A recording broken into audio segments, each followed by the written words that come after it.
अस्सलाम वालेकुम, doctor Shamaila Hanif here from Fatima मोर हॉस्पिटल लाहौर। आज मैं आपको अपनी एक पेशेंट की केस बताऊंगी।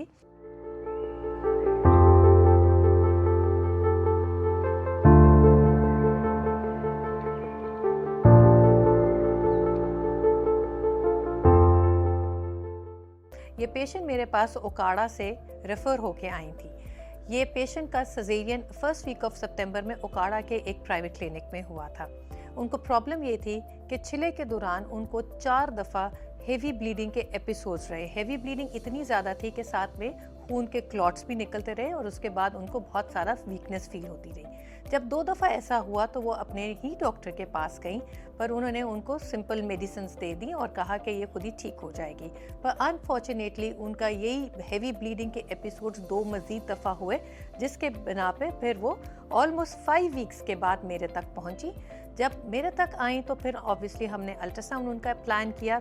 अल्ट्रासाउंड पे उनका रिपोर्ट ने शो किया कि उनका यूट्रस का साइज ज़रा बड़ा है और यूट्रस के अंदर ऑलमोस्ट 5 इंटू 5 सेंटीमीटर का प्लेसेंटल पीस यानी आवल का पीस दीवार के साथ बड़ी बुरी तरह चिपका हुआ नज़र आ रहा है, जिसको हम रिटेन्ड प्लेसेंटल पीस भी कहते हैं या रिटेन्ड प्रोडक्ट्स ऑफ कंसेप्शन भी कहते हैं। ये एक इम्पॉर्टेंट वजह होती है जिससे पेशेंट को छिले के दौरान हेवी ब्लीडिंग के एपिसोड्स होते हैं।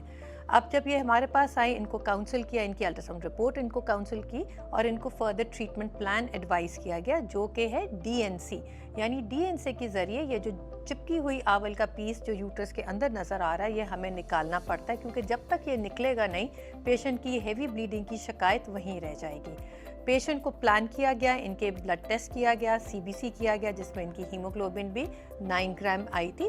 इनके लिए ब्लड भी अरेंज किया गया, क्योंकि जब भी हम ऐसा डीएनसी करते हैं तो हम इस चीज़ का हमें अंदाज़ा होता है कि इतनी चिपकी हुई आवल को जब हम निकालने की कोशिश करते हैं तो तब भी हेवी ब्लीडिंग हो सकती है और ब्लड अरेंजमेंट होना ज़रूरी है। एक और इम्पॉर्टेंट चीज़ जो हम जब डीएनसी करते हैं तो हम हमेशा रिकमेंड करते हैं कि अल्ट्रासाउंड गाइडेंस में हमें डीएनसी करनी चाहिए, ताकि कोई पीस रह ना जाए। इन पेशेंट का फिर हमने डीएनसी प्लान की और हमारे जो अल्ट्रासाउंड कॉलीग्स थे उन्होंने हमें वो अल्ट्रासाउंड साथ पेट से कर रहे थे और हमें गाइड कर रहे थे कि इनकी आवल का कितना पीस अंदर रह गया, ताकि हम इनका पूरा पीस जो आवल के चिपकी हुई थी हम इनके खैरियत से निकाल सकें।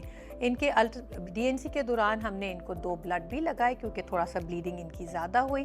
बहरहाल फिर अल्ट्रासाउंड ने हमें क्लियर किया कि अल्ट्रासाउंड के सारा यूट्रस जो है खाली हो गया है, प्लेसेंटा सारा सेपरेट होके हमने निकाल दिया, जो कि हिस्टोपैथोलॉजी के लिए हमने भेज दिया। पेशेंट स्टेबल रही और फिर हमने प्रोसीजर के 36 घंटे के बाद इनको स्टेबल कंडीशन में इनको डिस्चार्ज कर दिया।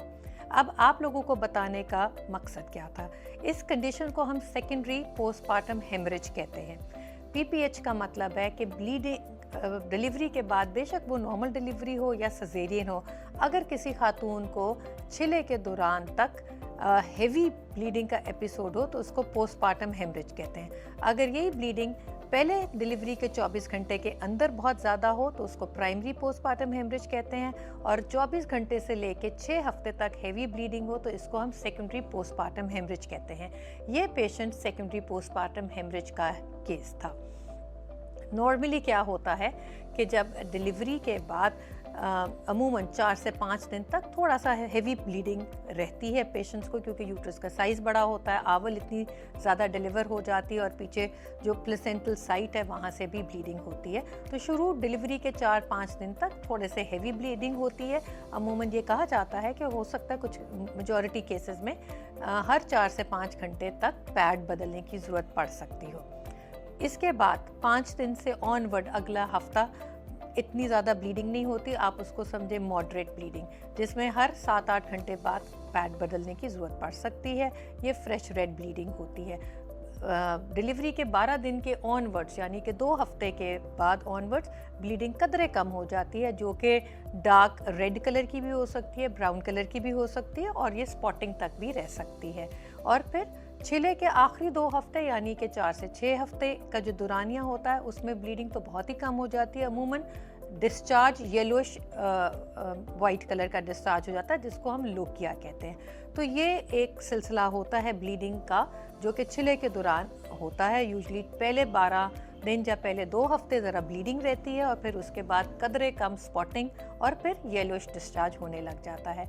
अगर किसी के इस तरह की ब्लीडिंग पैटर्न नहीं है और उनको लग रहा है कि हर कुछ दिनों बाद उनको हेवी एपिसोड्स ऑफ ब्लीडिंग हो रहे हैं, क्लॉट्स हो रहे हैं, कपड़े ख़राब हो रहे हैं, उस सूरत में आपको अपने डॉक्टर को ज़रूर इन्फॉर्म करना चाहिए ताकि आपकी ये एवेलुएशन कर सकें कि आपको क्यों इतनी ज़्यादा हेवी ब्लीडिंग हो रही है। जो 2 main causes of secondary PPH है, यानी कि क्यों इतनी हेवी ब्लीडिंग होती है, नंबर 1 है कि कोई प्लेसेंटा का पीस अंदर रह गया है और नंबर 2 है कि यूट्रस में इन्फेक्शन है। ये 2 मेन रीजंस होते हैं। अगर चिल्ले के दौरान repeated heavy episodes of bleeding रहे तो इनकी एवेलुएशन करना ज़रूरी है ताकि इनकी टाइमली ट्रीटमेंट हो सके और पेशेंट का इतना ब्लड लॉस जो है वो टाइमली ट्रीट हो सके।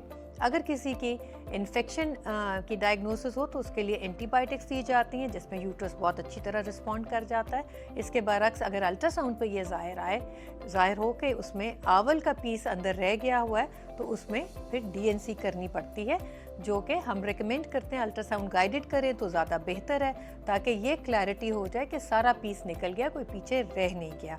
सो इस पेशेंट के साथ भी रिटेन्ड प्लेसेंटल टिश्यू था जो कि सिजेरियन के दौरान इस तरह पीस उनका एक आवल का रह गया जो कि बाद में तंग करता रहा, लेकिन अब जब उनका प्लेसेंटा हमने डिलीवर कर लिया, निकाल दिया डीएनसी के ज़रिए, तो अब वो बिल्कुल ठीक हो गई और उनको डिस्चार्ज कर दिया गया। आप में भी ऐसा लग रहा है कि आपको छिले के दौरान हेवी ब्लीडिंग हो रही है तो अपनी असेसमेंट ज़रूर डॉक्टर से कराएं, जिसमें अल्ट्रासाउंड एक इम्पॉर्टेंट टूल है असेसमेंट का एवेल्यूएट करने के लिए कि यूट्रस अंदर से खाली है, कोई उसमें प्लेसेंटल पीस अंदर रह नहीं गया हो।